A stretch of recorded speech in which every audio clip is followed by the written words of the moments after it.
Assalamualaikum warahmatullahi wabarakatuh. Shalom, Om Swastiastu, Namo Buddhaya, dan salam kebajikan. Perkenalkan, saya Grace Priscilla Stempul dengan NIM A1A3-25019. Di video kali ini adalah kuis dari multikultural tentang kebudayaan yang ada di Indonesia. Ulus adalah pakaian tenun khas Batak. Pada awalnya, ulus digunakan sebagai pakaian sehari-hari masyarakat Batak. Ulus adalah selembar kain yang ditenun sebagai kerajinan oleh wanita dengan berbagai pola dan aturan-aturan. Ulus juga merupakan wujud nyata kebudayaan intangible masyarakat Batak Toba. Bila dipakai oleh laki-laki, bagian atas disebut dengan hande-hande, bagian bawah disebut dengan singkot, sebagai penutup kepala disebut dengan tali-tali. Sedangkan untuk perempuan, bagian bawah disebut dengan hean, dipakai hingga batas dada. Untuk menutup punggung disebut hoba-hoba. Untuk kepala disebut dengan saung. Untuk secara umum, pembuatan ulus adalah sama. Yang membedakannya adalah nama, corak, dan motifnya, dan sifat kedudukan pemakaiannya yang harus sesuai dengan jenis upacara. Ketika memberikannya, walaupun mempunyai perbedaan, akan tetapi pemberian ulus selalu diartikan dan dihubungkan dengan makna-makna simbolik. Ulus tidak dapat dipisahkan dari kehidupan orang Batak. Dalam pemikiran leluhur Batak, ada 3 sumber kehangatan, yaitu yang pertama matahari, yang dapat memberikan kehangatan di siang hari, sedangkan di malam hari setelah matahari terbenam, udara akan menjadi dingin dan kita tidak dapat merasakan kehangatan lagi. Yang kedua, api. Sebagai sarana penghangat tubuh, maka kita harus berjaga-jaga terhadap bahaya api. Api bukanlah menghangat tubuh yang efektif. Yang ketiga, ulus. Kita tinggal menyelimutkan ulus di tubuh kita jika kita merasa kedinginan. Ulus menjadi sesuatu yang sangat penting sebagai sumber hidup kesehari-harian. Di kalangan orang Batak, sering terdengar mangulusi, yang artinya memberikan ulus, yang melambangkan pemberian kehangatan dan kasih sayang kepada penerima ulus.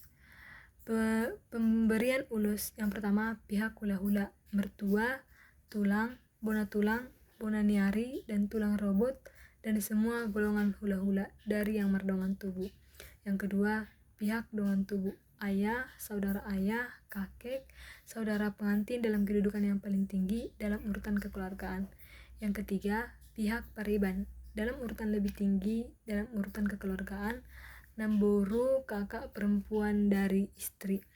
Yang memberikan ulus di wilayah Toba pada prinsipnya pihak hula-hula lah yang memberikan ulus kepada perboru dalam perkawinan. Penerima ulus saat lahir, ulus parpa atau ulus paralawan alultodi. Saat menikah, ulus merbaju atau ulus hela. Saat meninggal, ulus saput. Ulus perkawinan. Dalam upacara perkawinan, pihak perboru harus dapat menyediakan ulus herbang yang harus disediakan dan diberikan pada pihak paranak, yaitu yang pertama, ulus pargomgom diberikan lebih dahulu kepada ibu pengantin laki-laki. Yang kedua, ulus pesamot kemudian diberikan kepada bapak pengantin laki-laki. Yang ketiga, ulus paramai. Ulus ini diberikan kepada paramai atau abang atau adik kandung dari suhud. Yang keempat, ulus tutup di apang. Ulus ini digunakan untuk menutup apang-apang. Yang kelima, ulus hela adalah ulus yang diberikan oleh orang tua pengantin perempuan kepada kedua mempelai. Ulus saat kematian. Jika seorang mati muda, mati hadirianna, maka ulus yang diterimanya ialah ulus yang disebut paralongan-longan, biasanya dari jenis parpa. Keberagaman ulus. Yang pertama, ulus ragi hidup. Pada upacara perkawinan, ulus ini biasanya diberikan sebagai ulus pesamut untuk orang tua pengantin laki-laki, dan ulus ini tidak bisa diberikan kepada pengantin oleh siapapun. Yang kedua, ulus jugia. Ulus ini disebut juga ulus nasora pipot atau pininsaan. Yang ketiga, ragi hotang.